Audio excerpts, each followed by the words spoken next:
días.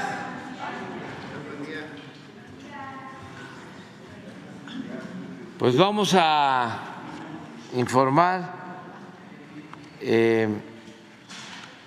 Ya llevamos algún tiempo sin informar sobre el rescate, la conservación de las ciudades mayas, de las antiguas ciudades mayas, todo el trabajo que se está haciendo en Chiapas, Tabasco, Campeche, Yucatán, Quintana Roo, para el rescate de todo lo que fue la antigua nación maya. Es realmente algo único en el mundo por su belleza, por su adelanto científico, por el arte, y es bastante interesante y al mismo tiempo poco conocido.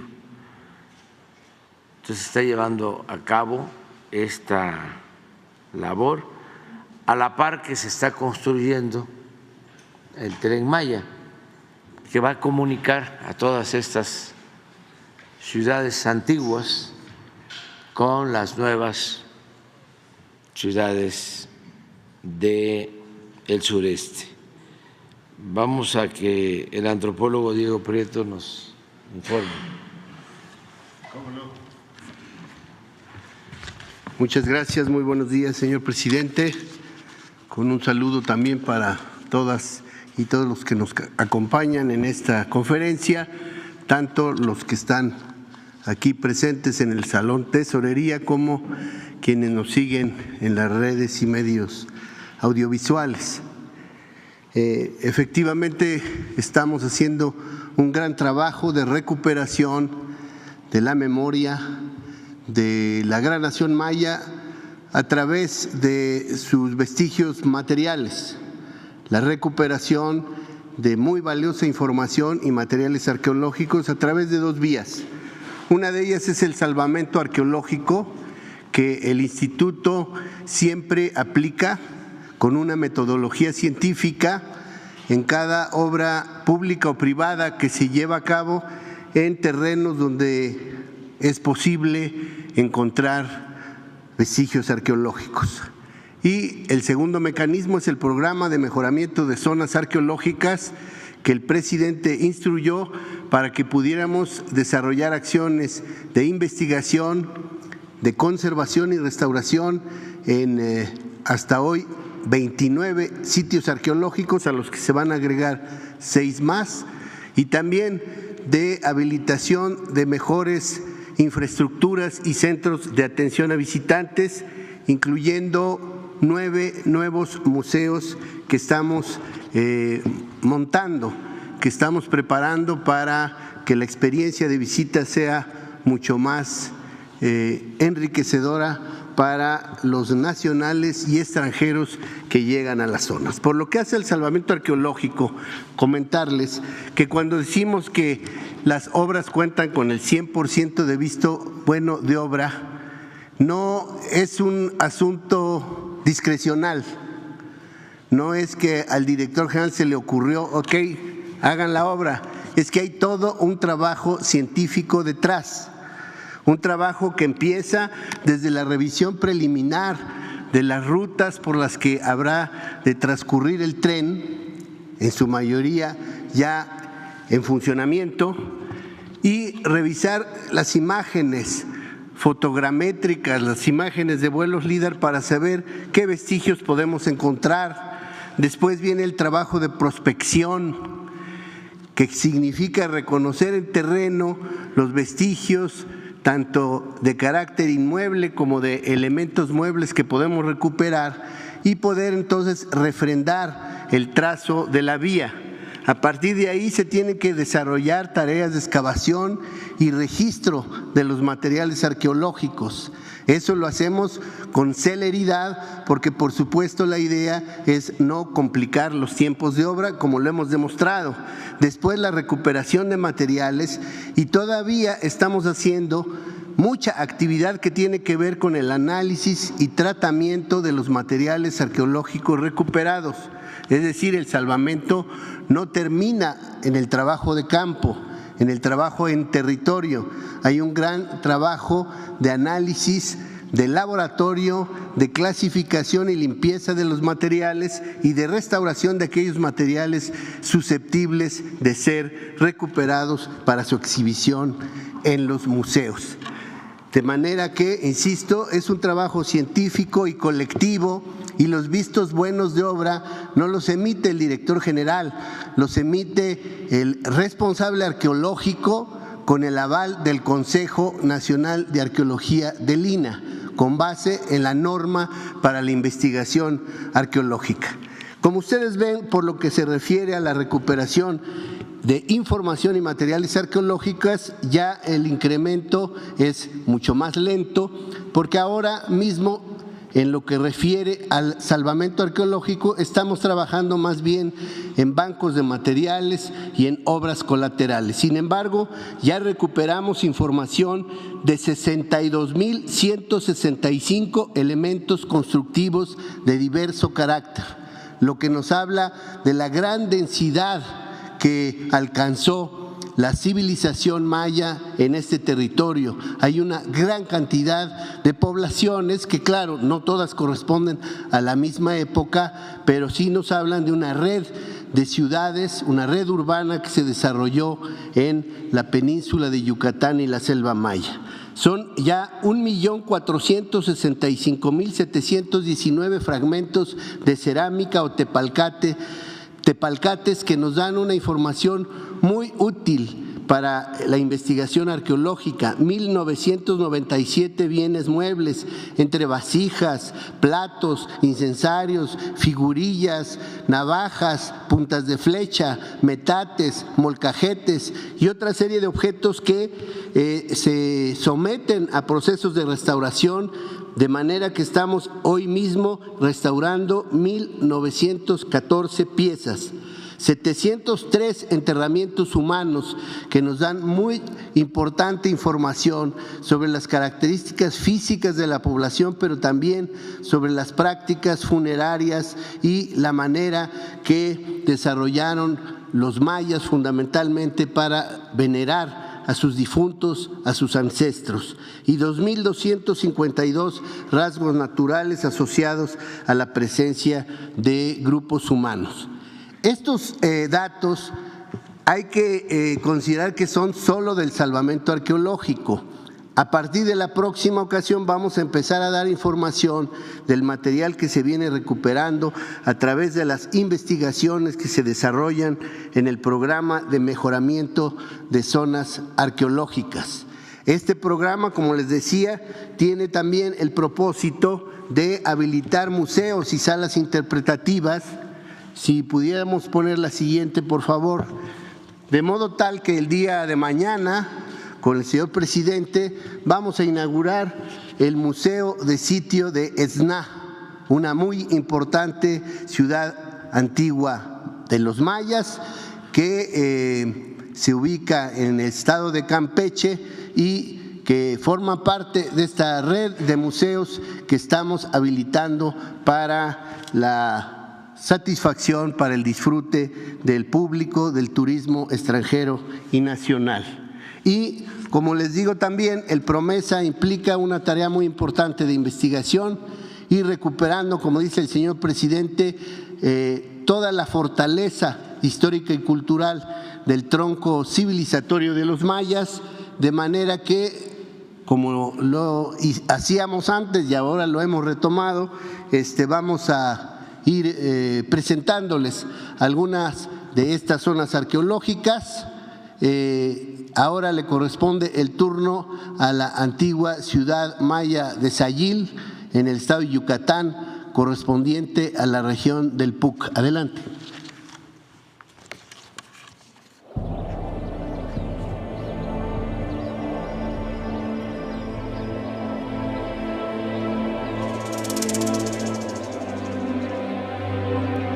Sayil es otra de las antiguas ciudades de la cultura maya peninsular que forma parte de la región del PUC, asentada en un valle alargado, rodeado de lomeríos. Este asentamiento fue erigido en una planicie, adaptada por los mayas para la agricultura hacia finales del periodo denominado por los arqueólogos como Clásico Tardío. Hacia el año 800 de nuestra era, prolongando su vigencia hasta principios del siglo X, en los inicios del posclásico. Su nombre, Sayil, hace alusión en maya al lugar de las hormigas arrieras, abundantes en la región. Sus primeros pobladores se asentaron en las cercanías del sitio que ahora podemos apreciar, cerca de un cuerpo de agua conocido con el nombre de Cueva de Chac. Por su ubicación y dada la fertilidad de las tierras del valle, la población desarrolló con éxito la agricultura milpera, lo que propició que llegara a tener cerca de 20,000 habitantes. La ciudad fue concebida en una visión de arquitectura monumental, alcanzando una extensión aproximada de 5 kilómetros cuadrados. Sus arquitectos lograron reflejar en sus edificios un equilibrio formal a través de construcciones anchas, con múltiples cuartos alineados, con fachadas en que destaca el uso de columnas y de una altura estilizada, como vemos en el edificio conocido con el nombre de El Mirador.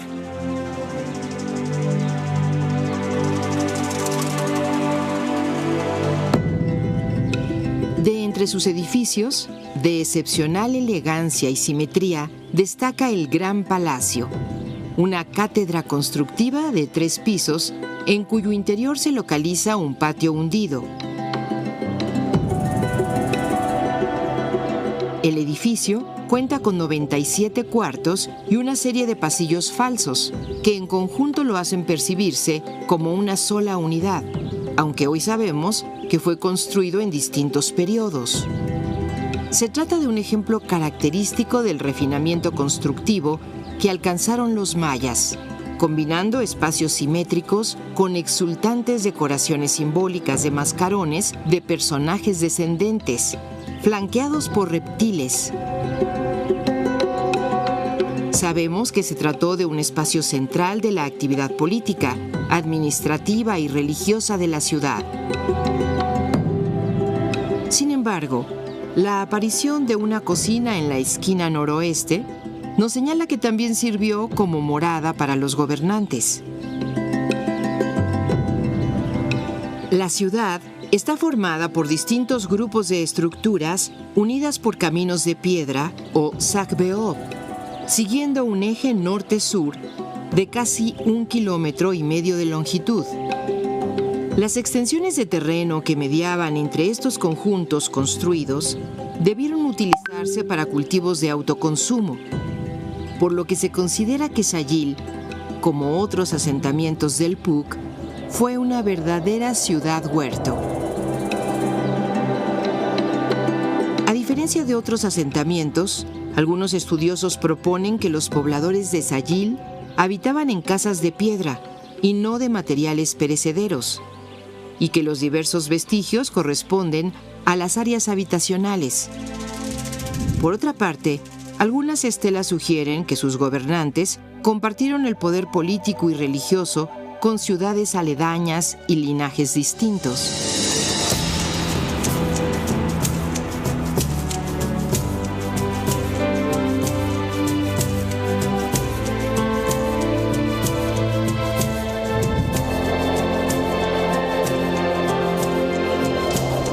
Es digno de especial atención que buena parte de las construcciones con propósito ritual parecen estar asociadas con el concepto de fertilidad.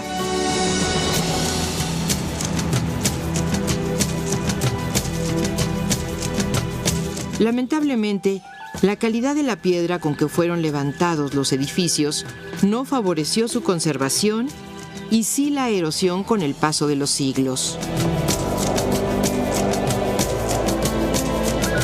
Como vimos, Sayil fue ocupada por alrededor de 200 años, lo que la convierte en una de las ciudades con el más breve periodo de habitación en la región, tal vez por el papel político que le tocó desempeñar. que significó una desocupación ligada al declive de un grupo gobernante. Se estima que su declive se desencadenó hacia el año 1000 de nuestra era. Gracias al programa de mejoramiento de zonas arqueológicas Promesa Tren Maya, en Sayil se ha concluido el proyecto de investigación y conservación planteado para estas temporadas de campo, con la habilitación de senderos interpretativos y señalética que se encuentran listos para recibir a los viajeros del Tren Maya.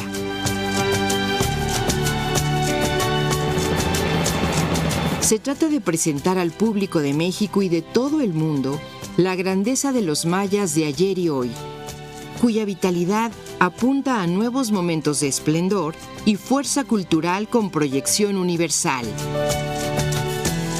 Después la chile la caña hini Sayil que la chi simingak Tren Maya.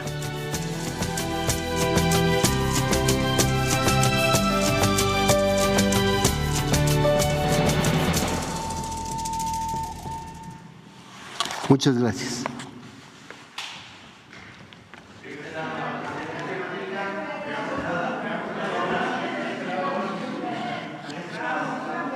Quedó pendiente un compañero, Ramón Flores, y ya después abrimos. Sí. Muy buenos días, presidente. Ramón Flores, del Centinela Informa de Humanoid de Inglaterra.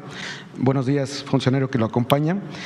Presidente, usted el día 22 de febrero de este año presentó una iniciativa de ley que reduce a la mitad el financiamiento ordinario y de campaña a los partidos políticos y elimina el financiamiento para actividades partidistas específicas.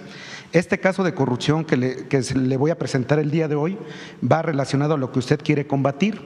Al denunciar esta corrupción en donde al negarse a entregar el moche o retorno del 50% de los 32 millones de pesos para capacitación para mujeres que le tocaba al PRI en el 2023, a Alito Moreno, en un partido que si bien es distinto al suyo, la diputada Montserrat Arcos, al denunciar este delito, ha sido víctima de persecución y violencia política de género.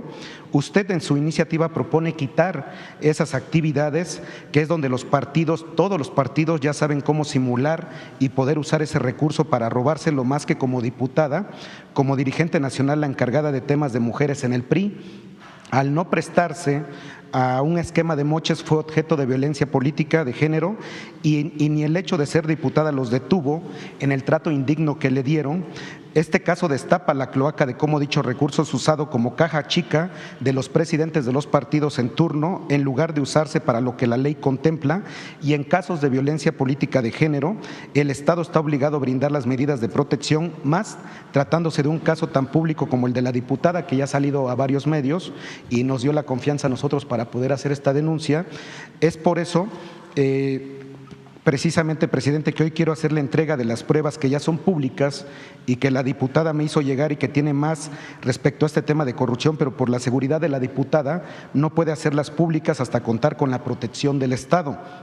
Presidente, con todas las pruebas que le estoy entregando, usted instruiría al director de la Unidad de Inteligencia Financiera, a la Auditoría Superior de la Federación y a su Consejería Jurídica que inicien una investigación con las pruebas que le voy a entregar ahorita en este momento, y si puede recibir la secretaria Rosa Isela a la diputada para que le brinden las medidas preventivas respecto a su seguridad, porque ya está amenazada por el dirigente de su partido, Alito Moreno, presidente. Bueno, pues tomamos nota y las dos peticiones, ¿no? La protección, que es lo más importante, y el trámite de la denuncia, que platique con la secretaria de Seguridad, con Rosa Isela Rodríguez, más que ahora está fuera, pero regresa al fin de semana, a partir del lunes podría recibirla y presentar la denuncia a las instancias correspondientes. Sí, ella aclarando que nosotros no prejuzgamos, no pueden haber aquí juicios sumarios, eso corresponde a la autoridad nada más, ¿no? Pero sí, tomamos en cuenta lo que estás planteando. Sí. Con base en esta pregunta, presidente, ¿usted volvería a mandar su iniciativa para eliminar este tipo de moches? Porque como ella lo dice, que durante 3 años Alito Moreno pretendía entregarle 32 millones de pesos, pero tenía que regresar el 50%, o sea, para que lo pudiera manejar discrecionalmente el partido. Entonces, presidente, ¿volvería a mandar nuevamente la iniciativa electoral para derogar este robadero que están haciendo? Pues ahora hay iniciativas ya presentadas en el Congreso. Creo que la nueva legislatura va a resolver sobre la iniciativa de reforma a la ley electoral. También lo que tiene que ver con la no reelección que propuso la presidenta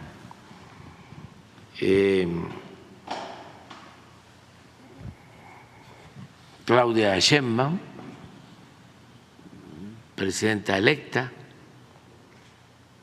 Nosotros tenemos una iniciativa para que se lleve a cabo una reforma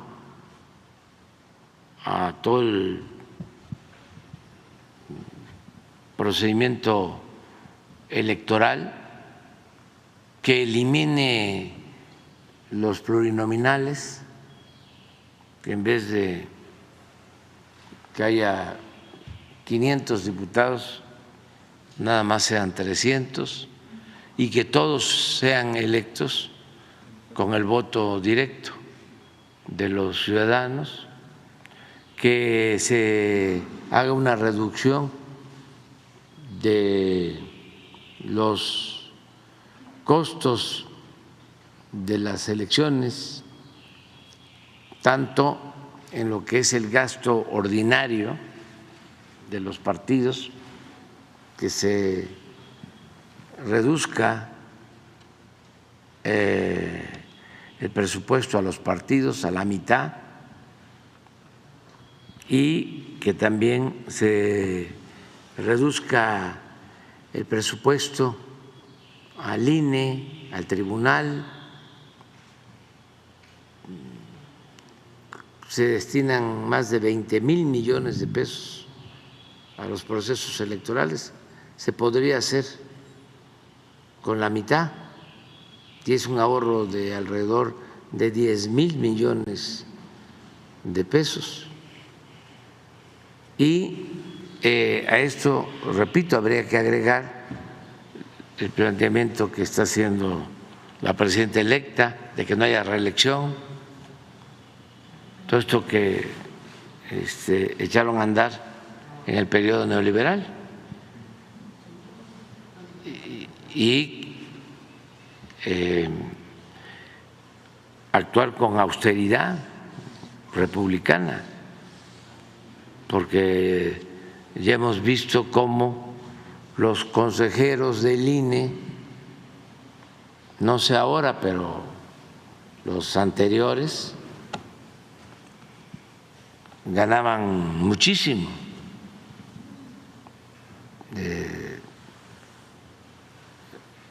El presidente Córdoba y los otros consejeros, y tenían asesores y todo un aparato de ayudantes, vivían colmados de atenciones, de privilegios. No puede haber gobierno rico con pueblo pobre. Entonces, tiene que continuar la austeridad, porque se ahorra mucho con la austeridad. Además, es un asunto de principios, no es nada más un asunto administrativo. El que se atreve a recibir un sueldo como servidor público de 500,000 pesos mensuales, de 600,000 pesos mensuales, pues esa es una mujer, ese es un hombre, lo digo con todo respeto, pues muy insensible. Ese no es un buen servidor público. En un país con tanta pobreza, con tanta desigualdad, ¿con qué cara se va a tener un ingreso de esa cantidad? Es lo mismo que sucede en los medios, no es solo el gobierno. Antes no se hablaba del tema, pero ahora sí. ¿Cómo periodistas de 4, 5, 7 millones de pesos mensuales, de los mejores pagados del mundo? Hay un periodista que no trabaja en un medio nacional, sino en Estados Unidos, pero es mexicano y opina aquí, que gana 17 millones de pesos mensuales. Es un fenómeno. Y los más famosos, 3, 4, 5 millones mensuales.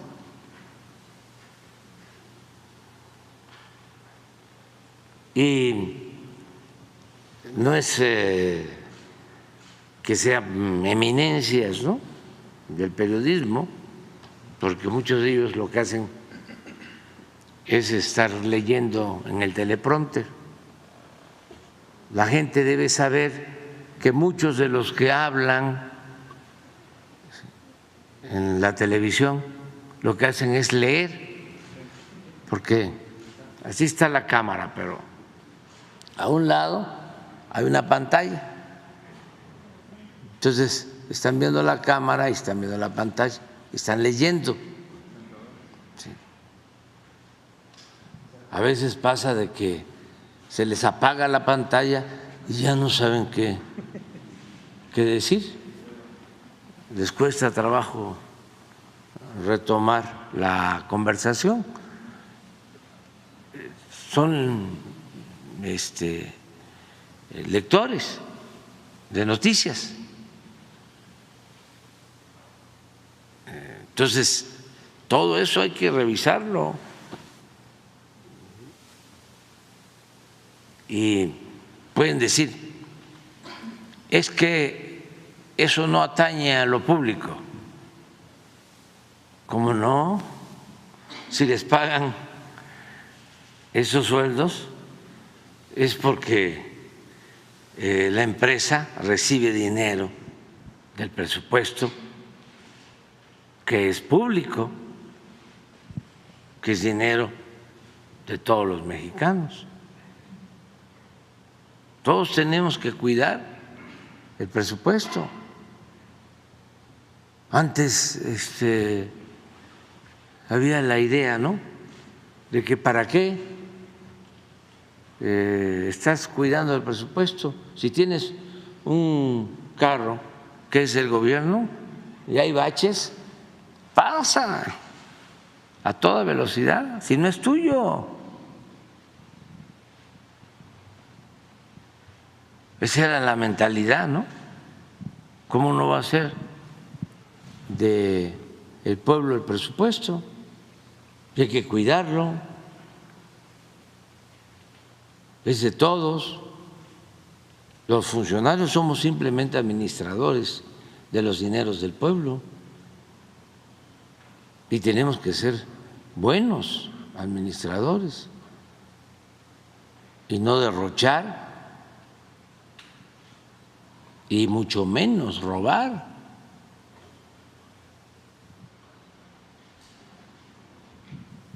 Eso es lo que puedo comentarte. Sí, muchas gracias, presidente. Presidente, hace escaso, un mes y medio aquí también le expusimos el tema sobre el huachicoleo financiero que se hacía a través de los arbitrajes internacionales. No sé si usted ya está enterado que China Yanfeng y firmas británicas lanzaron arbitraje contra México por una concesión.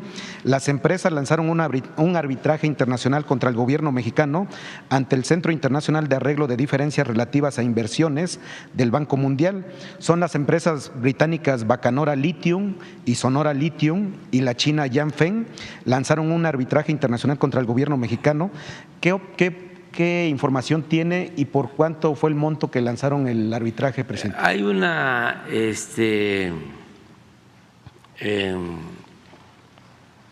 diferencia en cuanto a unas concesiones de minas de litio en Sonora, de una empresa de origen chino, y se está llevando a cabo un litigio porque nosotros consideramos de que el litio pues es de la nación,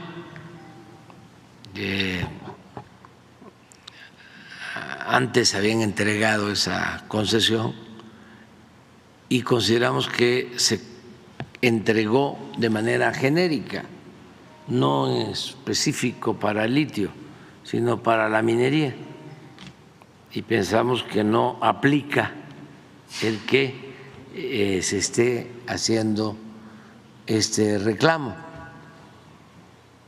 Vamos a buscar un arreglo.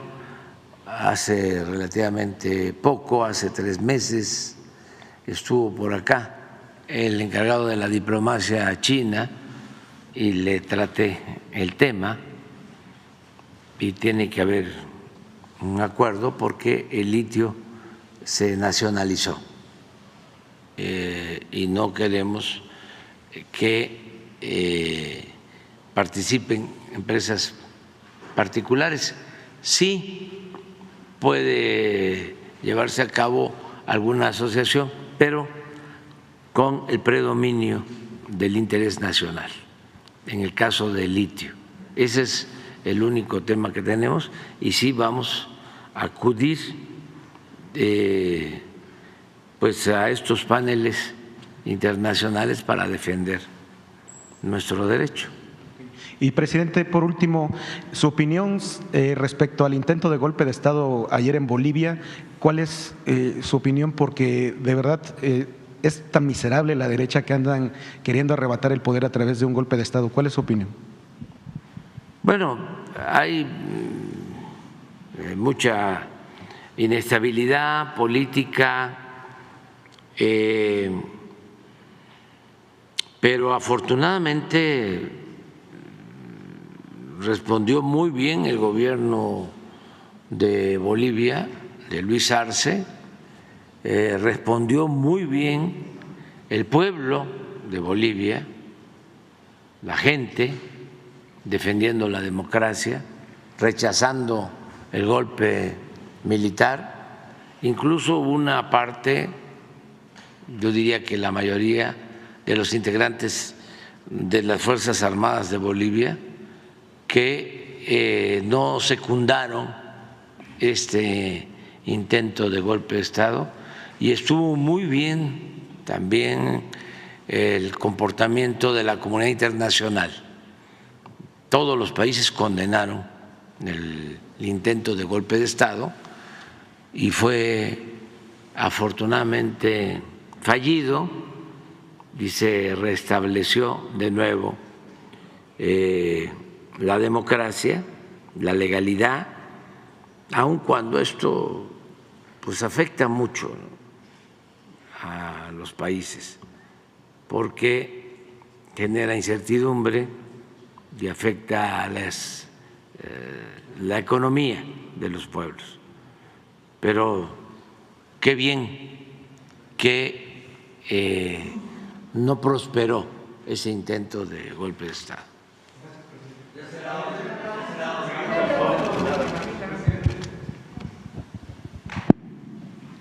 Buenos días, presidente. Celsin Juárez, de Cilinea MX. Presidente, ayer la ministra Norma Piña publicó un video donde hace un llamado a los trabajadores del Poder Judicial a mantener la unidad frente a la reforma constitucional que se viene.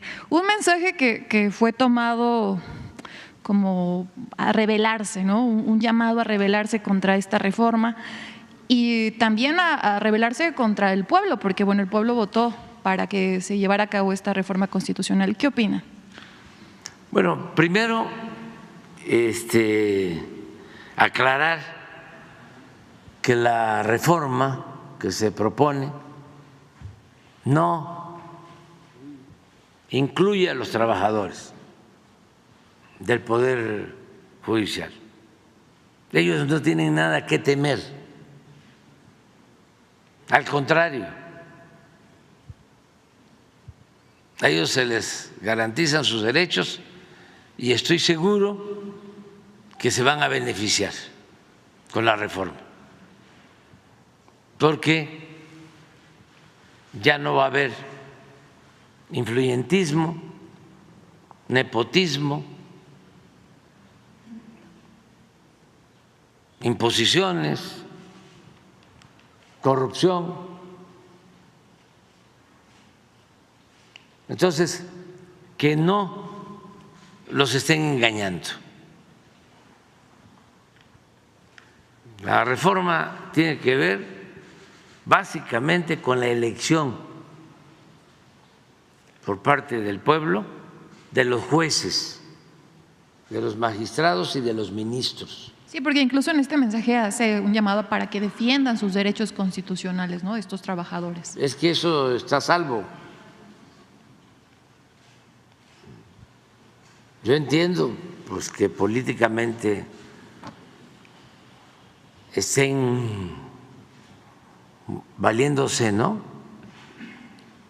de todos, y no deberían de hacerlo por ética. Pero es mejor aclararle a los trabajadores del Poder Judicial que ellos no van a ser perjudicados, que si se decide en el Congreso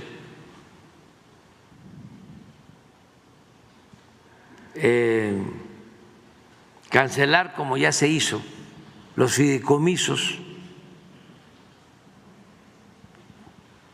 que son como 20,000 millones de pesos,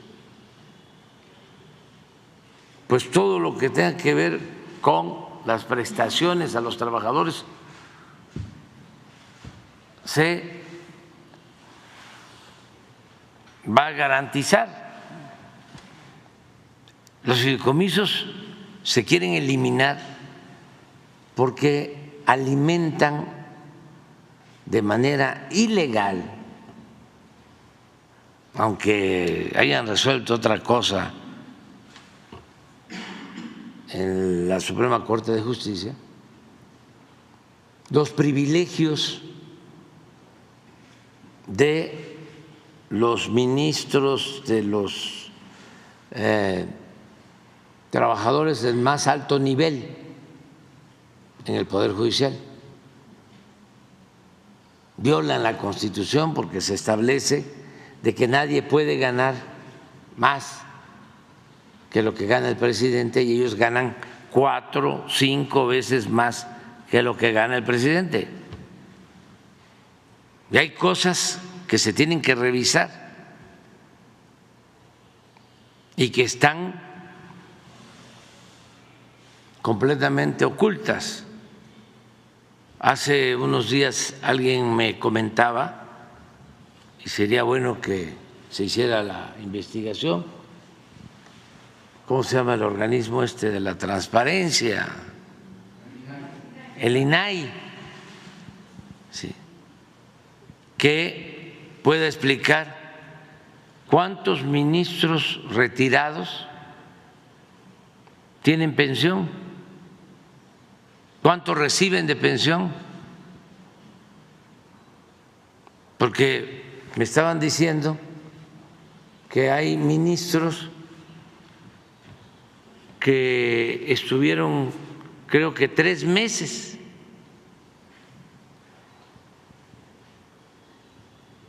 y se retiraron con pensión, pero con una pensión elevadísima. Y eso no se sabe. Es nada más solicitar formalmente si nos pueden dar a conocer quiénes son todos los ministros en retiro que cobran pensiones.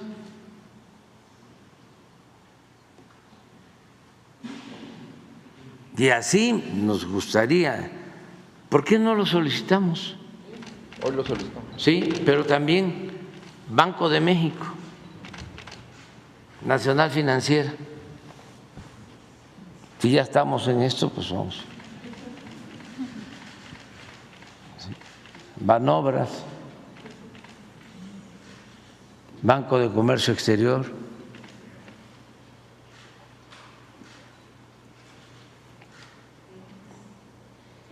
Pemex, Comisión Federal de Electricidad.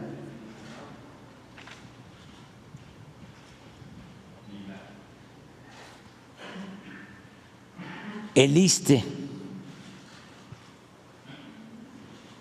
el IMSS.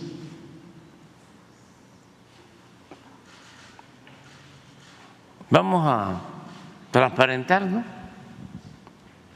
¿No les corresponde a ellos hacer ese trabajo? ¿Por qué no lo han hecho? Entonces porque nos vamos a encontrar con muchas sorpresas. Sorpresas te da la vida. Gracias, presidente. En otro tema, recientemente en una entrevista que concedió el cantante Pepe Aguilar a Adela Micha, le confesó que, bueno, él es muy amigo íntimo del expresidente Felipe Calderón y que le confesó que pues su guerra contra el crimen organizado pues iba a tardar 35 años en que las consecuencias pues todavía estuvieran presentes, ¿no? Entonces, ¿qué opinas sobre esta confesión que hace el cantante Pepe Aguilar de lo que le confesó Felipe Calderón? ¿Pero a quién? A Adela Micha, en una entrevista.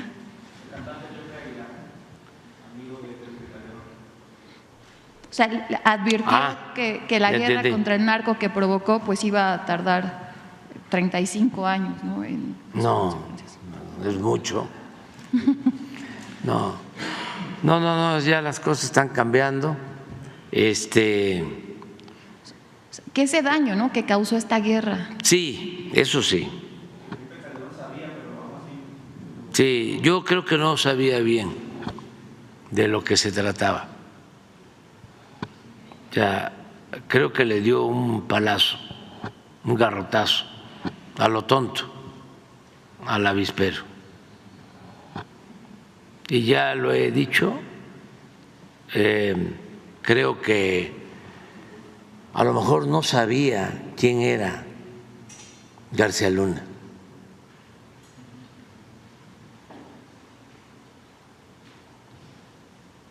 Sería muy bueno que él informara sobre esto, porque García Luna venía desde jovencito del CISEN, del Centro de Espionaje del Gobierno, y comenzó con Salinas en un tiempo en que hubo muchos asesinatos políticos, mucha violencia.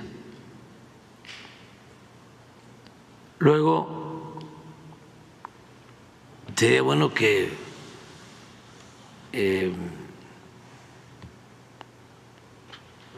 nos dijera por qué declara la guerra. Sí, no estaba tan grave la situación de violencia en México. ¿Por qué no pones la lámina? Porque eso es muy ilustrativo, la lámina sobre homicidios.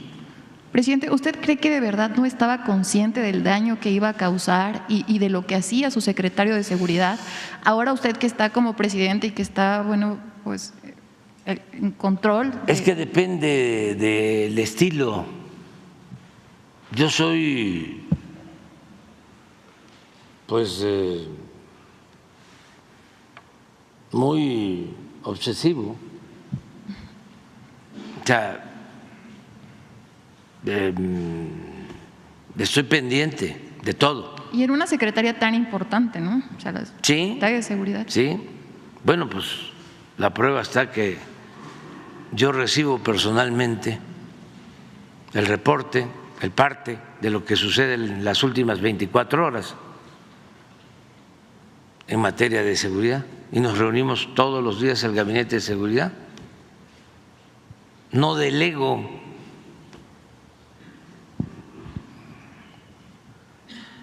Entonces antes había la práctica de dejar esa responsabilidad, ya sea el secretario de Gobernación, ya sea el secretario de Seguridad Pública. Entonces sí, a lo mejor él no estaba directamente enterado y lo engañaban. No se descarta esa posibilidad, porque miren, es rarísimo.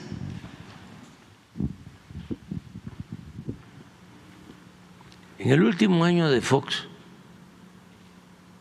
que fue el 6, eran 10,000 homicidios.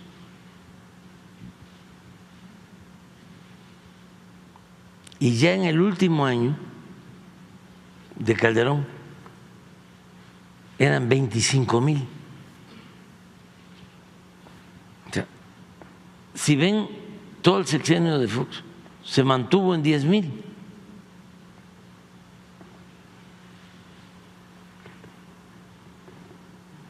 ¿Por qué se declara la guerra? ¿Qué fue lo que vio?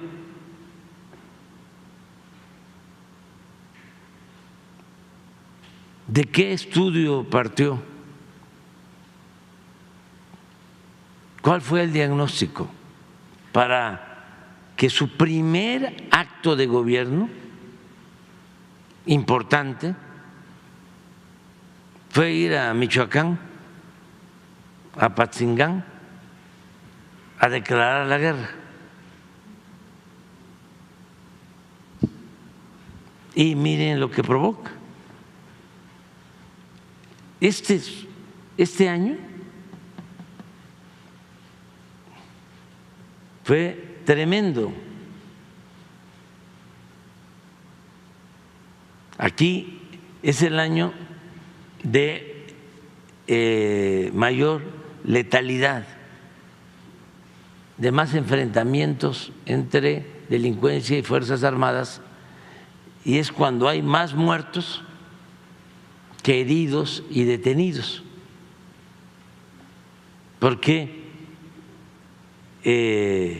hay testimonios de que remataban a los heridos.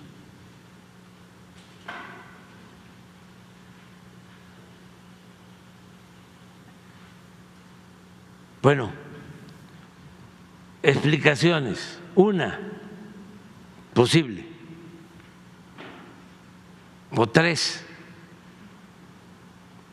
pero sería muy bueno un trabajo de investigación sobre esto.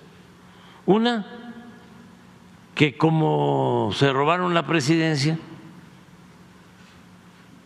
en el 6, pensó que era fácil legitimarse enfrentando a la delincuencia y desató más violencia. O sea, que quiso buscar legitimidad que no obtuvo en las urnas declarando la guerra, porque también hay un grupo, un sector de la población muy dado, muy partidario del uso de la fuerza.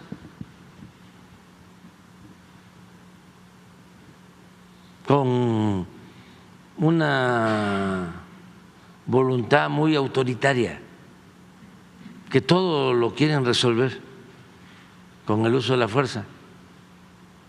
Acuérdense que Salinas lo primero que hizo después del fraude electoral fue también meter a la cárcel a un líder sindical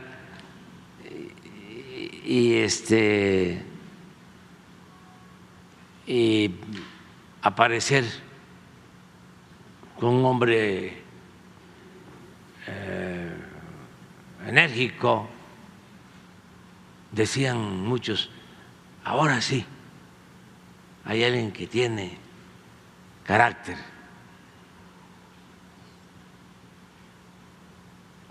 Y es muy espectacular eso, pero completamente dañino e ineficiente e ineficaz políticamente hablando. Entonces, esa es una. Lo otro, que se lo hayan pedido de Estados Unidos.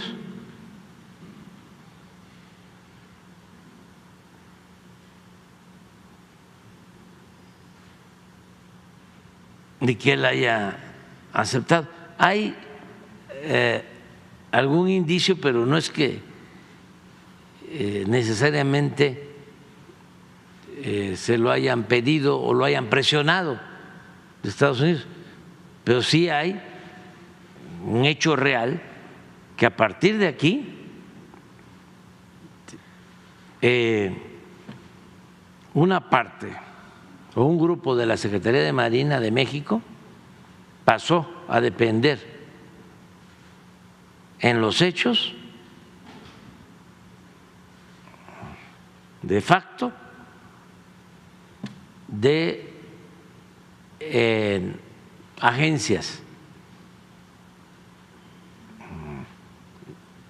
encargadas del combate al narcotráfico de Estados Unidos, marinos que fueron entrenados en el Comando Norte y desde la Embajada de Estados Unidos en México se daban instrucciones para operar en contra del narcotráfico. Eso está aprobado, hay documentos, declaraciones del embajador de entonces de Estados Unidos. Entonces ese es lo otro, porque también aquí no solo fue el entrenamiento en el Comando Norte, sino equipo militar de lo más sofisticado. Y aquí también es lo de la operación aquella rápido y furioso. Directamente al expresidente Felipe Calderón o mediante Genaro García Luna. Sí, ese es lo segundo. O sea, y lo tercero es que sin que Calderón lo supiera, García Luna se apoderó de todo el tema de seguridad y llegó a acuerdos no solo con la delincuencia organizada, sino también con agencias de Estados Unidos. Porque acuérdense ustedes que lo premiaban, era policía estrella.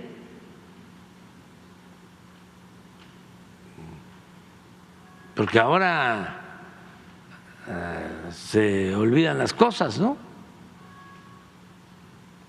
Pero ¿cuál es la responsabilidad que tienen las agencias extranjeras y el mismo gobierno de Estados Unidos? ¿Por qué le dieron carpetazo a la investigación sobre Rápido y Furioso? ¿Será que ahora sí esté negociando Genaro García Luna para ser testigo protegido?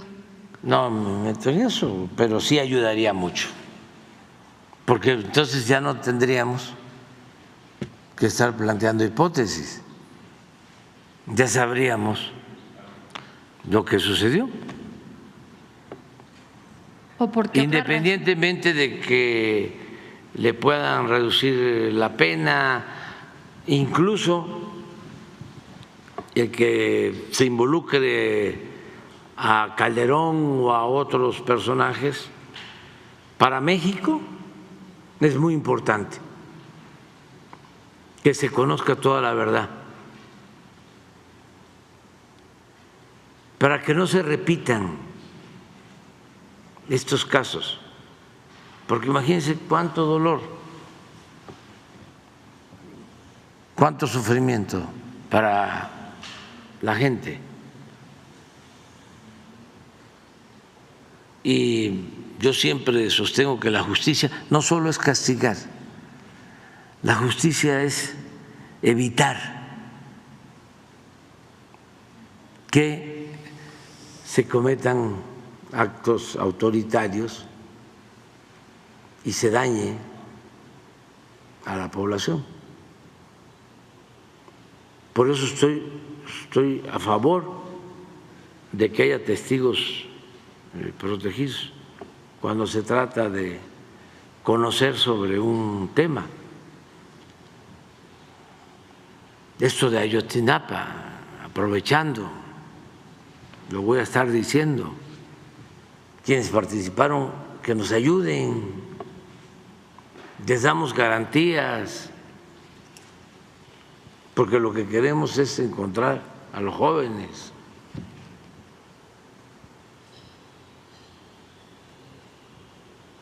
Además, se van a quitar un peso de conciencia. Sé de algunos que han confesado que se levantan y no pueden estar tranquilos, siempre con ese asunto. No duermen bien, no tienen la conciencia tranquila. Les va a ayudar mucho el que contribuyan a esclarecer lo sucedido y a que encontremos a los jóvenes. Y voy a estarlo diciendo porque yo ya termino, si me tienen confianza, es garantizarles que vamos a cumplir los compromisos. De hecho, también la sentencia de García Luna pues se va a dar cuando usted ya no esté. Es en octubre, me parece, la sentencia. Entonces, sí, pero todavía hay tiempo. Todavía hay tiempo y ayudaría mucho, él ayudaría. Que cooperara. Sí, él permitiría, ¿no?, que se cierre ese capítulo, ¿no?, negro en la historia de nuestro país. Gracias, presidente. A ver si permiten, vamos uno y uno, ¿no? Uno y uno para que… Buenos días, presidente. Carlos Domínguez. Y luego vas tú. De Nación 14, presidente. Hoy el periodista Carlos Loret de Mola publica en su columna en El Universal que sus hijos entrarían próximamente hacer negocios en la Ciudad de México ahora con el gobierno de la nueva jefa de gobierno, Clara Brugada. ¿Qué le respondería al periodista? Que me da flojera.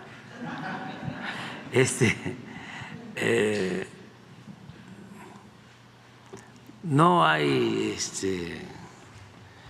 ningún fundamento, no tiene razón. Dice que su fuente es el War Room de la doctora Claudia Sheinbaum. ¿Cómo? Que su fuente es el War Room de la doctora Claudia Sheinbaum, dice. Cuarto de guerra de la doctora Claudia.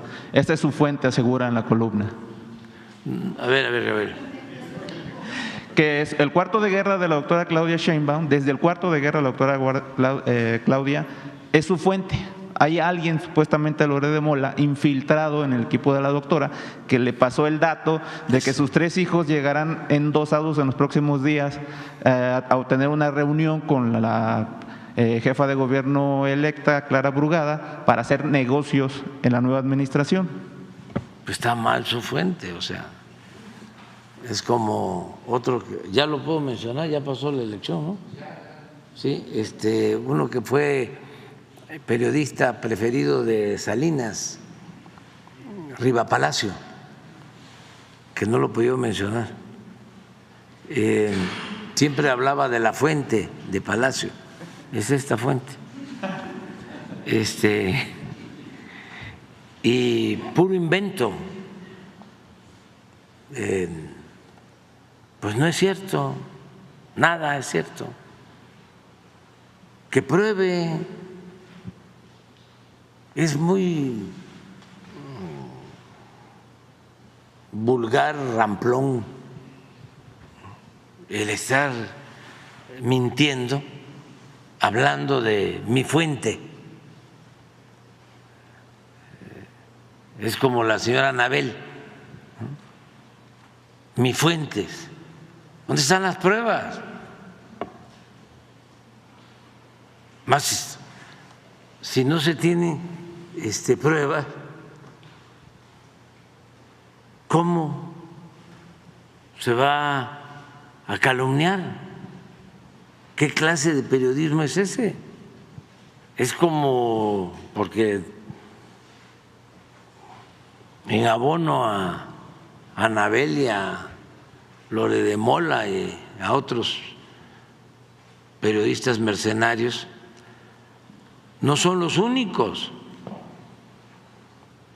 Hay periodistas mercenarios en todo el mundo y famosos. El Tim Golden, por ejemplo, 2 veces Pulitzer. Y calumniador y premiado.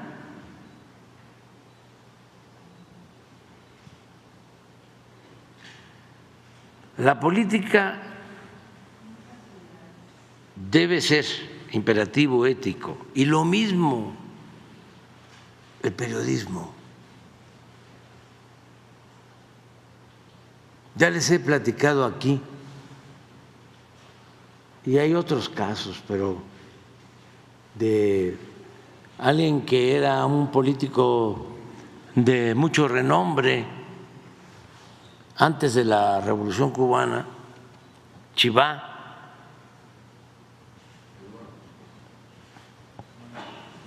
y era periodista, porque como lo recordaba yo en una entrevista hace poco con los chamucos,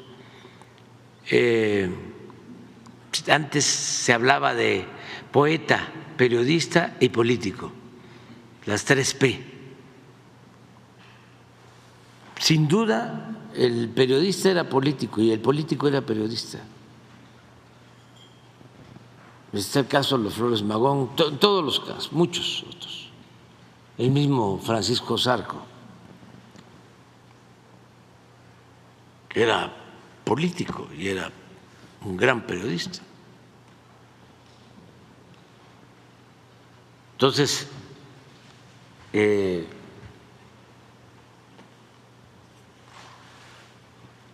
debe de haber ética. Ese Chivá tenía un programa, Eduardo Chivá, tenía un programa en Cuba, en La Habana, que era de lo más escuchado. Y todo su periodismo giraba en denuncias, alrededor de denuncias sobre corrupción. En una época en que había mucha corrupción en Cuba, le llamaban La Botella, sobre esa corrupción en Cuba. Hay un libro, le llamaban al moche de nosotros, le llamaban el chivo o a la mordida.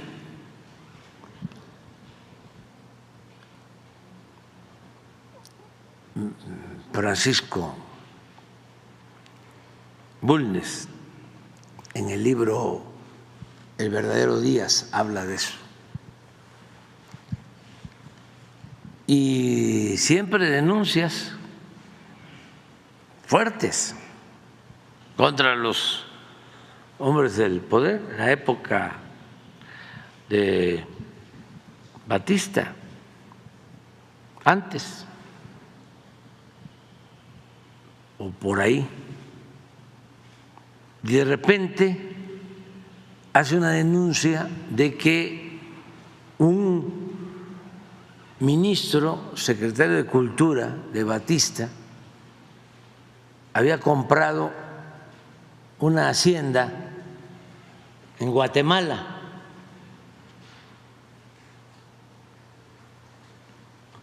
Y se lanza, ¿no?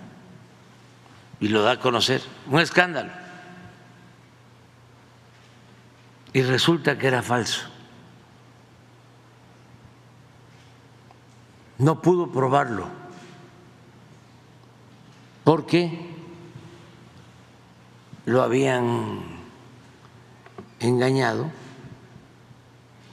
le habían pasado información falsa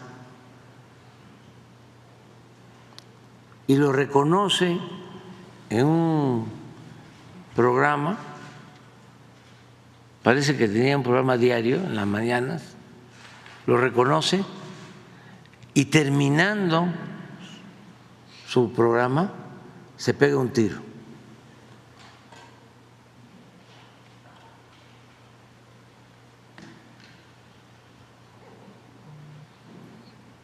El sentido del honor.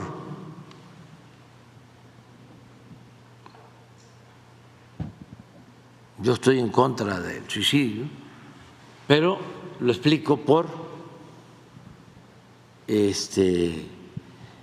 lo que para muchos periodistas y políticos significa el apego a la verdad.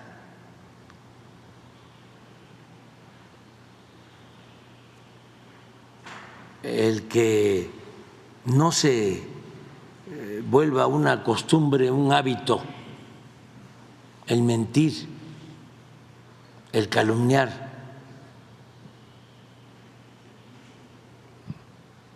Entonces,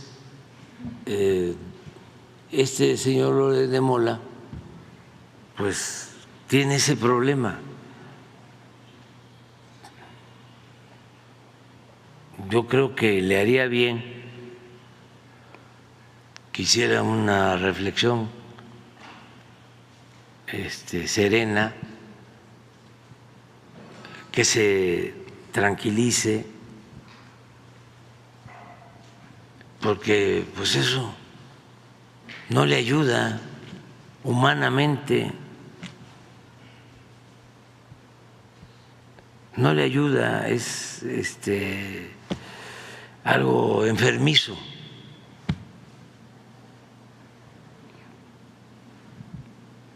Si tuviese pruebas, pues que las presente.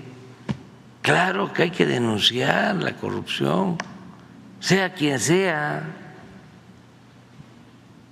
Si un hijo mío está metido en un acto de corrupción, y se prueba, que sea juzgado como cualquier persona. Sí, y que se investigue y se castigue, pero no es posible que porque tienen problemas conmigo se calumnie a un hijo sin ninguna prueba. ¿Dónde están las pruebas? Entonces no se puede ser tan cínico. Eso no es normal.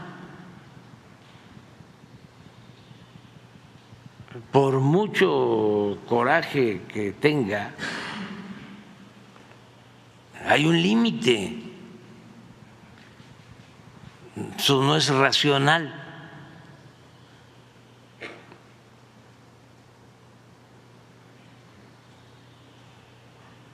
Ese periodismo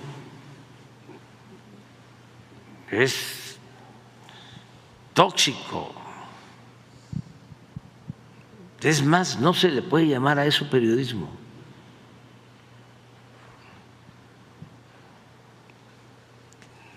Eso tiene que ver con intereses, con dinero, con hacer trabajo sucio.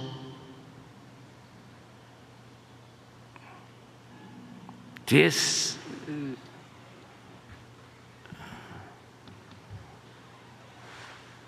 algo completamente inmoral, y más si se trata de un periodista que tiene que ver con la información que reciben otros.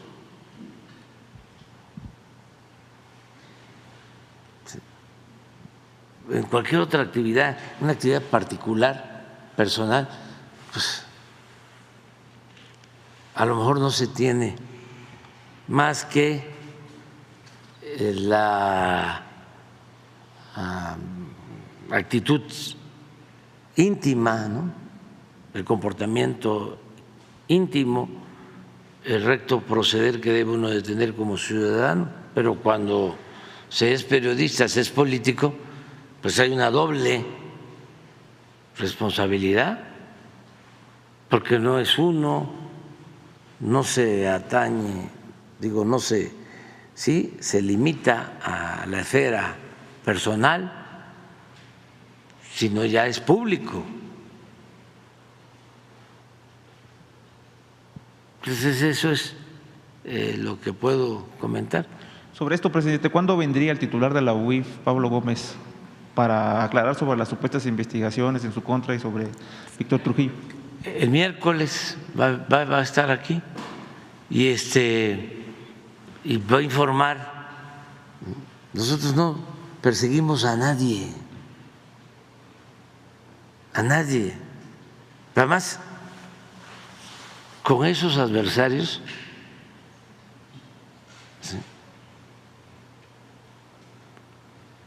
¿sí?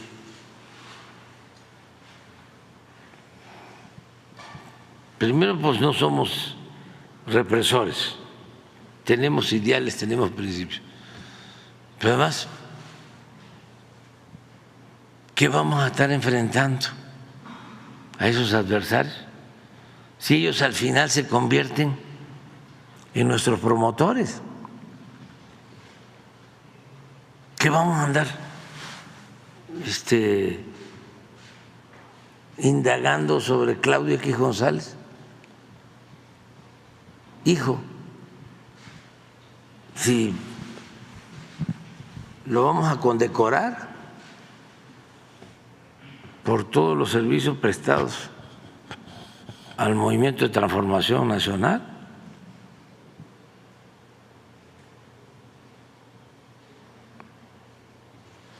Es candidato Y así hay varios candidatos.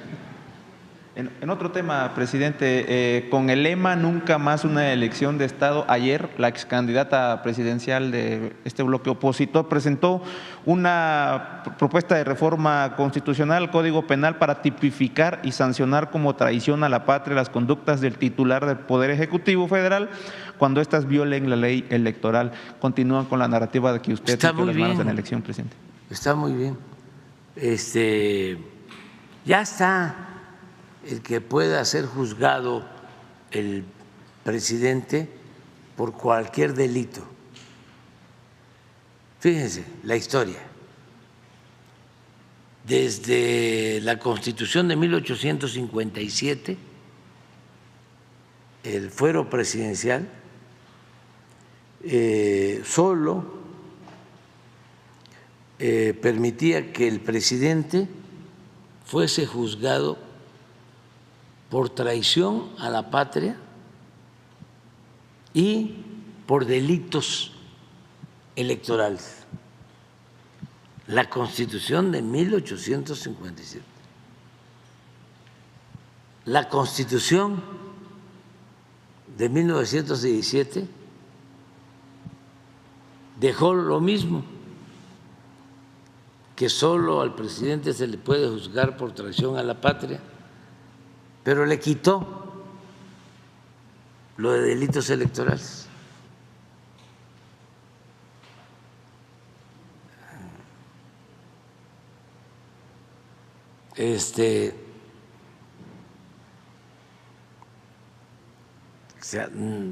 Porque era también que se le juzgara por delitos electorales y por traición a la patria, y se le quitó eso.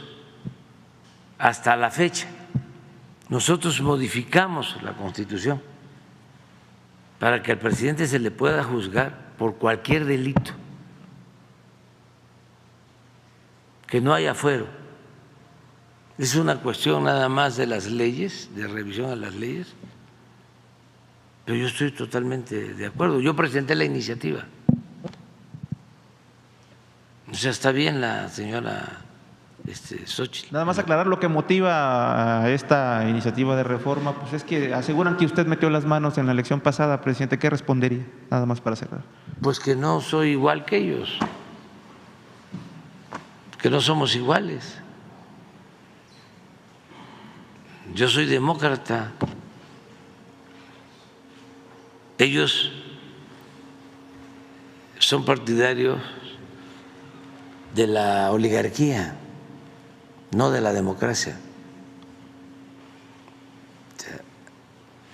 Son como sepulcros blanqueados. Son muy hipócritas. En sentido estricto, no son demócratas, porque la democracia es el gobierno del pueblo. Ellos no quieren al pueblo. Aunque vengan del pueblo, se le voltean al pueblo, se vuelven ladinos. Ellos son, en pensamiento, oligarcas.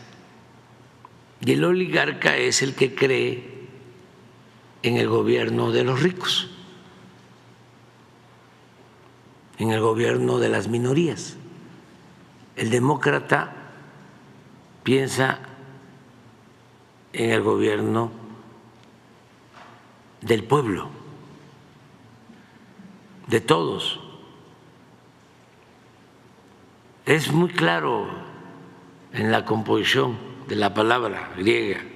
Demos es pueblo, kratos es poder, la democracia es democracia, es poder del pueblo. ¿Qué quieren ellos?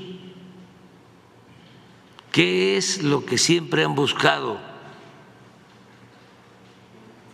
¿Cuál es su pensamiento? En esencia, es kratos sin demos, poder sin pueblo. ojalá y se trabaje más en lo conceptual, porque ya basta de estar utilizando la palabra democracia cuando en realidad no son demócratas, no quieren al pueblo. Para ellos el pueblo no existe. Por eso son clasistas y son racistas y discriminan.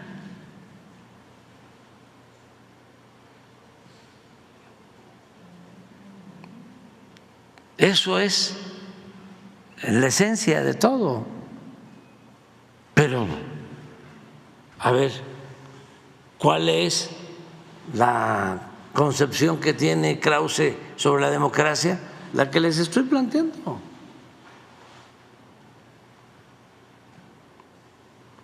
Está muy bien la democracia siempre y cuando el gobierno esté al servicio de una minoría, que el gobierno no esté al servicio del pueblo. Así piensa Krause cuando escribe su libro Democracia sin adjetivos. Es eso,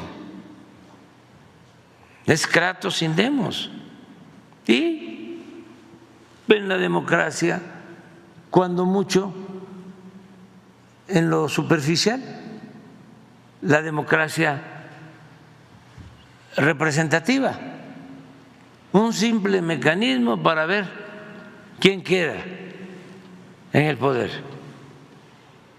Pero no les gusta la democracia participativa, ni mucho menos la democracia con dimensión social. Por eso dicen, ¿qué es esto? Esto no es democracia.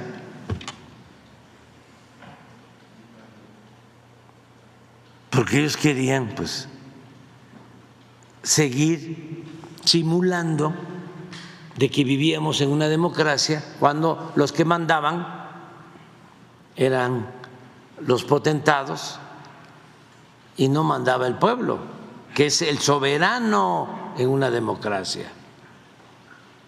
Es el que manda, no una minoría.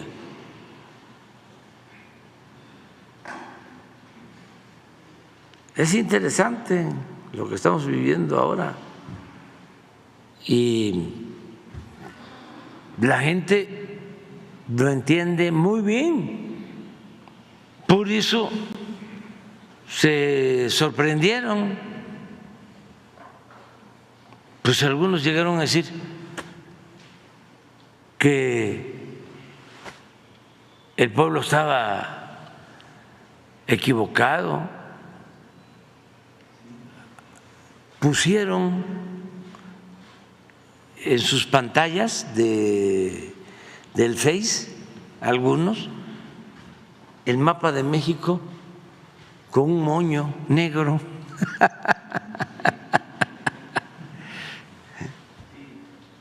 Con un moño negro. Sí. La bandera negra, sí, sí, sí, sí.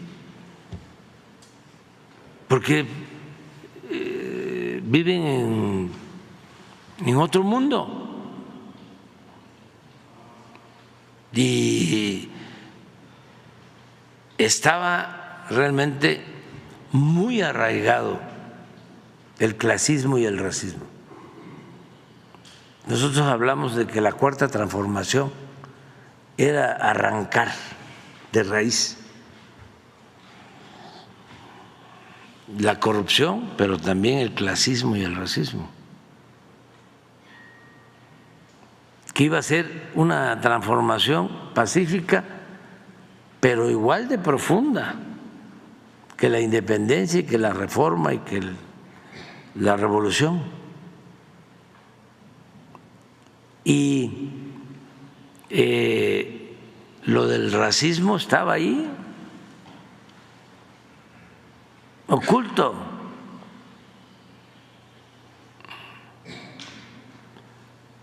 y el clasismo, y salió, ya salió muchos enseñando el cobre.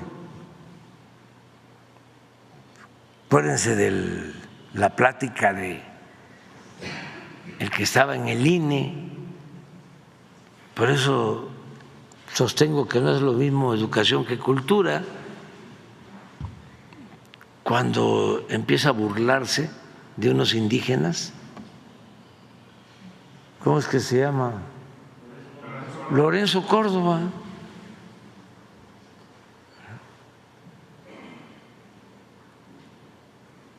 Ya eso da una idea de su calidad humana. Pero eso no sale si no es por este movimiento de transformación. Dejan siempre ese estilo, ¿no?, de ocultar las cosas, la hipocresía.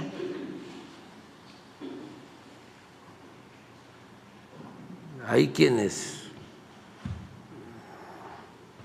son más sinceros o más cínicos. Entonces, cuando dicen la derecha y la ultraderecha, no. O cuando dicen centro, derecha, nada. Moderado, no. Esa es política robalera. Buscar andar en dos aguas, ¿no? Como el robalo. Y no definirse. ¿Cuánto crearon, inventaron para simular? ¿Se acuerdan el tiempo en que estaban de moda los independientes?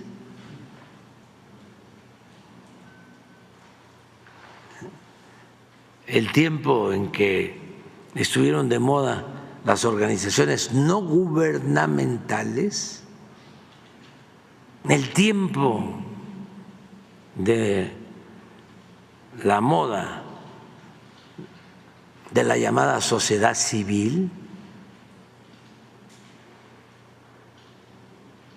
Ahora hay una palabra que yo pensaba que era de México y que la había acuñado Roger Bartra. Roger, que dio un bandazo, era del Partido Comunista, director de el periódico El Machete del Partido Comunista, y se volvió conservador.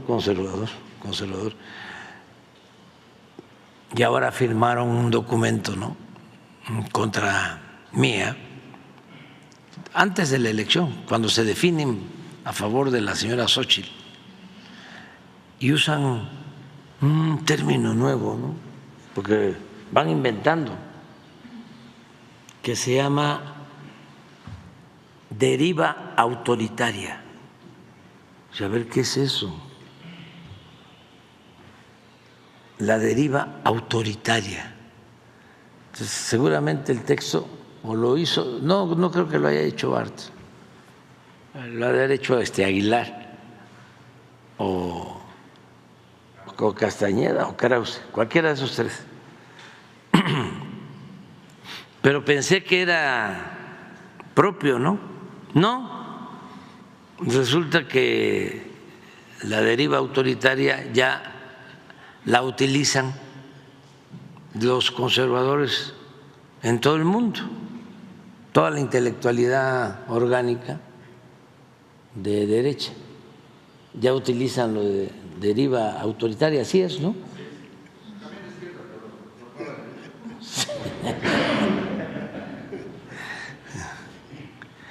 O sea, eso ¿qué cosa puede ser deriva autoritaria? No, es el autoritarismo, pero sí, no definido, ¿no? El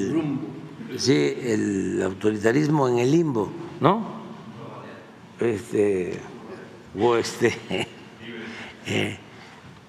Sin asiento, sin establecerse por completo, pero es como un fantasma, ¿no?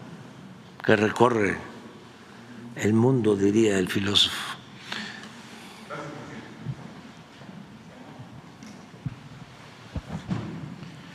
Muchas gracias, presidente. Julio Mar Gómez, de Medios Digitales del Pacífico, Sin Puntos ni Comas y Metrópoli MX. Señor presidente, existe un caso en Tijuana, el cual está en manos del Poder Judicial y no se ha resuelto. Por el contrario, existen muchos vicios de forma y fondo. Se trata de un asesinato en septiembre del 2021 en contra del joven Jonathan Antonio Palma Costa, el cual, a pesar de que los resultados del peritaje, necropsia y hechos apuntaron a 3 personas con el que se encontraba en ese momento. Una de ellas, su novia, el hermano de su novia y la otra, una amiga. Hasta el momento no hay sentencia contra ningún implicado, a pesar de las pruebas contundentes. E incluso el juez José Guadalupe Andrade intentó reclasificar el delito. Una de las implicadas estuvo prófuga y la otra no se presentaba a las audiencias. Lo último de este caso es que ya están los 3 presuntos responsables recluidos. El pasado 4 de junio, el director del Centro de Readaptación Social de la Mesa, en Tijuana, sin ninguna orden de algún juez, dejó en libertad a Gisela N., le voy a poner así, el cual… quiero preguntarle a usted, presidente, ¿cuál es su opinión al respecto en este caso? ¿Y no cree que en este claro ejemplo sea necesario pues esta reforma al Poder Judicial, ya que para una impartición plena y satisfactoria se castiga a los delincuentes y se necesita un cambio radical en este Poder Judicial que debe responder de manera pronta y expedita a las víctimas y no se encubra a los criminales?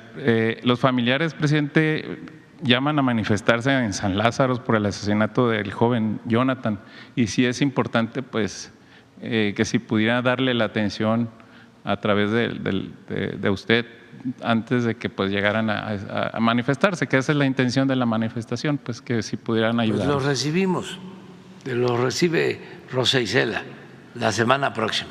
Muy bien. Muchas gracias, presidente.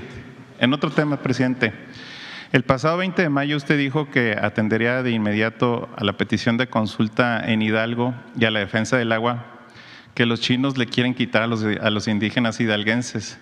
La consulta indígena es urgente, como la defiende la ministra del Pueblo, Lenia Batres.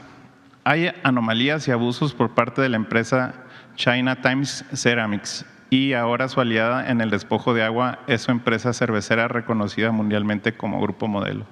Grupo Modelo está aliada con construcción de ductos de 25 kilómetros y este ducto transportará agua a que Grupo Modelo ya no ocupe en sus procesos para que Times Ceramics la use en la fabricación de sus productos.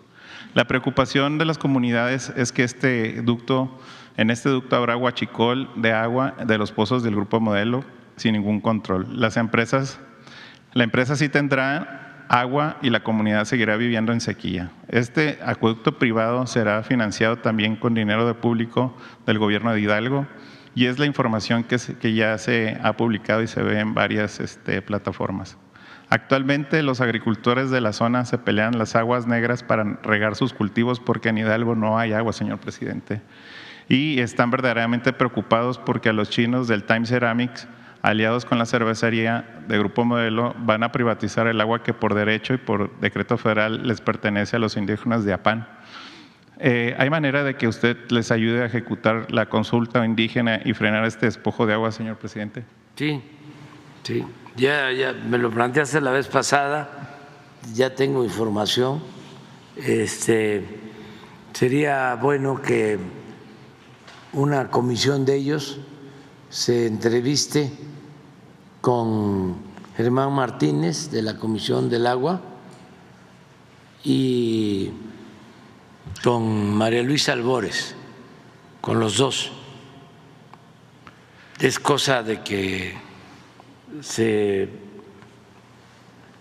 concerte una cita aquí en Palacio. Les dices que vengan y a ver si invitamos a un funcionario, el que designe el gobernador de Hidalgo, y aquí se platique con la comisión, se hable sobre el tema. Muchas gracias. Sí, es que es muy justo y necesario. La semana que viene. La semana que viene, perfecto. Con Jesús me pongo de acuerdo. Sí. Muchas gracias, presidente. Y por último, nada más un tema muy… pues hoy será el debate de Biden y Trump, candidatos. ¿Qué opinión tiene? Y sobre todo porque, como usted lo había mencionado en algún momento, que no quisiera que tomaran el tema de la migración, pero es de los temas más importantes que van a tomar el día de hoy. Y bueno, si lo verá o estará al pendiente de este debate. Gracias. Bueno, pues son varios temas y en efecto uno es migración, pero nosotros quisiéramos que si se trata el tema migratorio pues se actúe con objetividad y con apego a la verdad. Actualmente no hay un problema grave en lo migratorio y los dos, tanto el expresidente Trump como el presidente Biden, saben que nosotros hemos estado insistiendo en atender las causas de la migración. Y hemos estado haciendo lo que nos corresponde. Nada más recordarles con todo respeto que hay más desempleo en Estados Unidos que en México. Nosotros tenemos una tasa de desempleo de 2.7 y ellos tienen una tasa de desempleo de 3.9, que por eso no van ya el número de mexicanos que antes, por necesidad, tenían que ir a buscarse la vida a Estados Unidos. Esto es importante. Y que así como se ha logrado en México frenar los flujos migratorios atendiendo a las causas, con crecimiento, con empleo, con bienestar, así se debe de hacer con la cooperación del gobierno de Estados Unidos en otros países de Centroamérica, del Caribe, de América Latina, en los que tienen problemas económicos, sociales, conflictos políticos, tienen que atender causas, resolver el problema que tienen con el gobierno de Venezuela, suspender el bloqueo inhumano, injusto a Cuba, para que, entre otras cosas, además de lo esencial que es respetar la soberanía de los pueblos, se pueda atemperar, reducir el flujo migratorio de quienes tienen que salir de Cuba a Estados Unidos por la situación asfixiante que se padece a causa del bloqueo.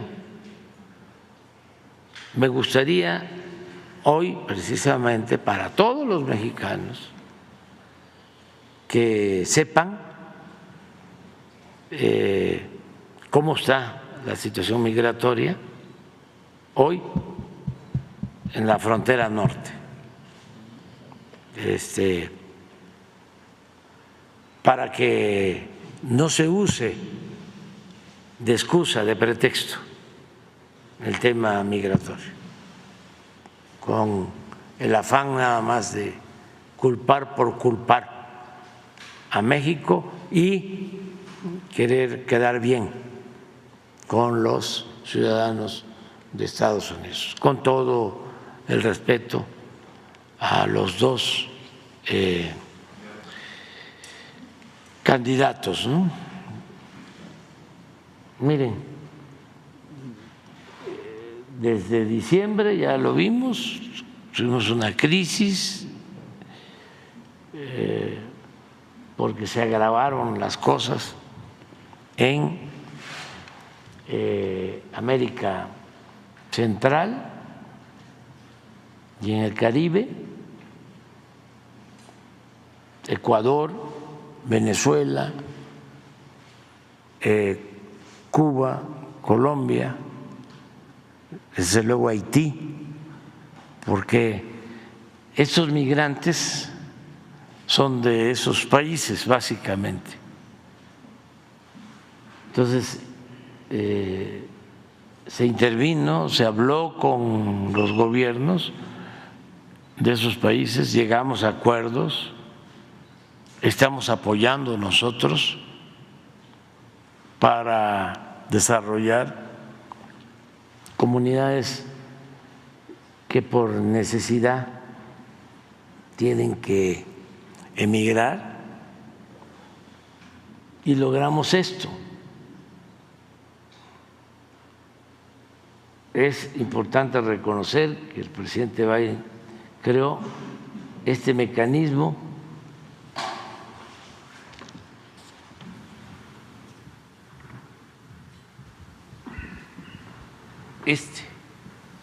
que permite que entren, por ejemplo, el 25 de junio, 1,418 migrantes por causas legales. Esto no existía antes.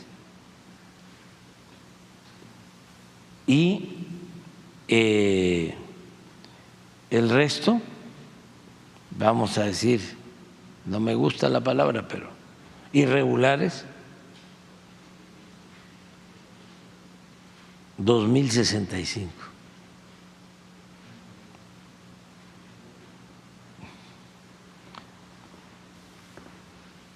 Para 9,000. En una frontera de 3,180 kilómetros. Entonces, hemos hecho todo un esfuerzo, aun cuando no hemos tenido respuesta de ninguno de los dos gobiernos para atender las causas. Hemos ayudado, México ha ayudado, México colabora porque queremos tener una relación de buena vecindad con Estados Unidos y lo hemos logrado. Pero como vienen los debates, pues sí, hay la tentación de culpar, pero esta es la realidad.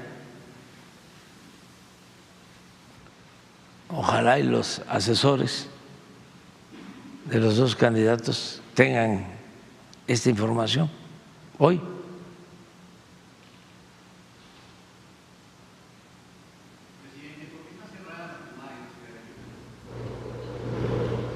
No tengo información sobre eso, pero esa es la realidad de la migración.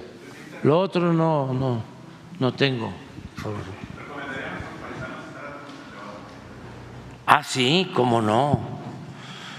Es muy importante ver el debate, aunque se trata de Estados Unidos, pues son nuestros vecinos, viven 40 millones de mexicanos en Estados Unidos,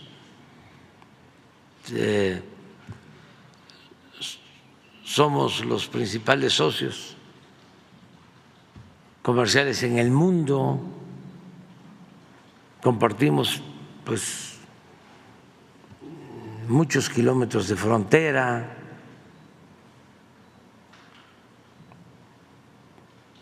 Y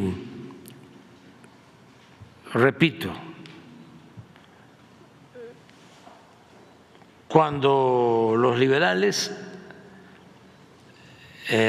no se quería la integración económica, no se quería la comunicación por ferrocarril del centro de México con la frontera de Estados Unidos. Y pues era una actitud precavida porque ya nos habían invadido. Y los liberales, es una frase atribuida a Sebastián Lerdo de Tejada, decían: entre un pueblo fuerte y uno débil, el desierto. Porque había el temor de que nos absorbieran. Luego, con Porfirio Díaz, que llevó a cabo una política de diversidad en lo económico, en lo comercial, de todas maneras se vinculó la economía mexicana a la estadounidense, en petróleo, en minería, en ferrocarriles. Pero Porfirio decía, y a él le atribuyen, o si no lo decía, a él se lo atribuyen, el que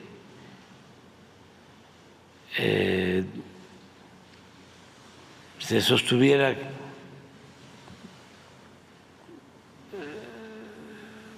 pobre México,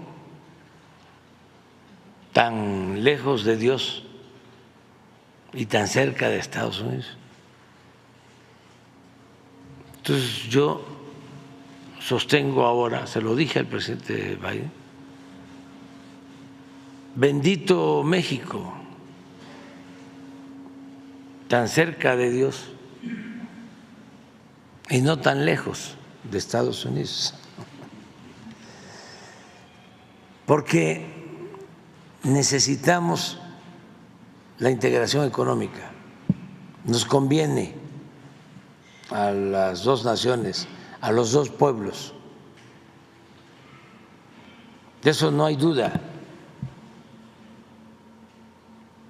Por eso está llegando mucha inversión extranjera y ante el crecimiento de Asia y sobre todo de China, para el mediano o largo plazo, si no se hace nada por fortalecer la economía de América del Norte, lo cierto es que China va a terminar por dominar el mercado mundial. Y eso consideramos nosotros que no es conveniente,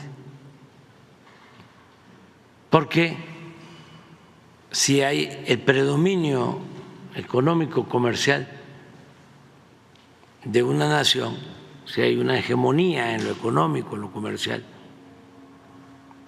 se va a buscar querer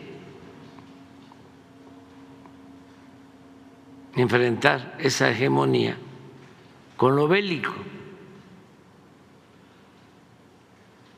Y nosotros no queremos eso por las nuevas generaciones.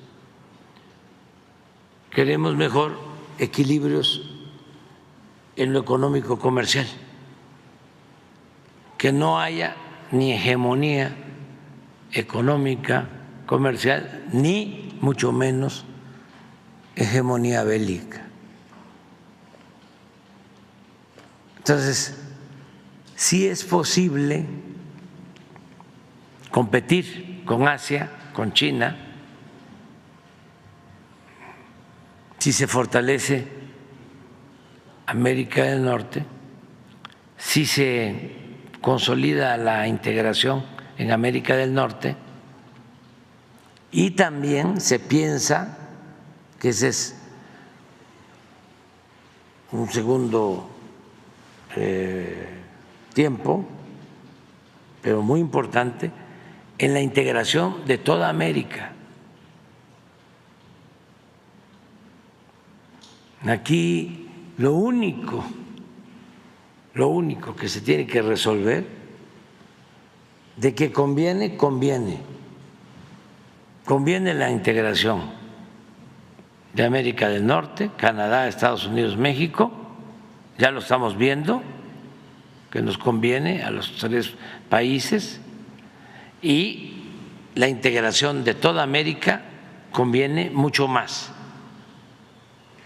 por todo el potencial de recursos de América, por la importancia de la fuerza de trabajo del continente americano, porque el trabajo es fundamental, no es nada más el capital. Otra ventaja comparativa es la cercanía, la comunicación, evitar los viajes largos, que significa mayor incremento por el pago de fletes. Ahora lo estamos viendo con lo del Canal de Panamá. Entonces, todo eso es muy favorable, todo eso, la integración económica de América, pero repito, lo que se tiene que resolver, y ese es un acuerdo y se puede lograr, es que se fortalezca el respeto a las soberanías de los pueblos, que estemos integrados en lo económico, en lo cultural, en lo comercial, en lo social, pero que se entienda de que somos independientes, todos los países, y soberanos, que hay una política de buena vecindad. Siempre pongo el símil de que si tenemos un vecino que pone la rocola, ya no es rocola, pero el equivalente, a todo volumen a las 5 de la mañana, y luego nos espía, y luego va y toca la puerta y se quiere meter hasta la cocina, pues no, así no. Pero es lo único, como diría Cantinflas, ahí está el detalle. Si se resuelve eso, se garantiza el desarrollo con justicia, con paz en América y en el mundo durante mucho tiempo, y se aleja por completo el riesgo de una confrontación bélica, de una tercera guerra mundial. Hacia allá tenemos que ir, pensando en las nuevas generaciones. Vámonos.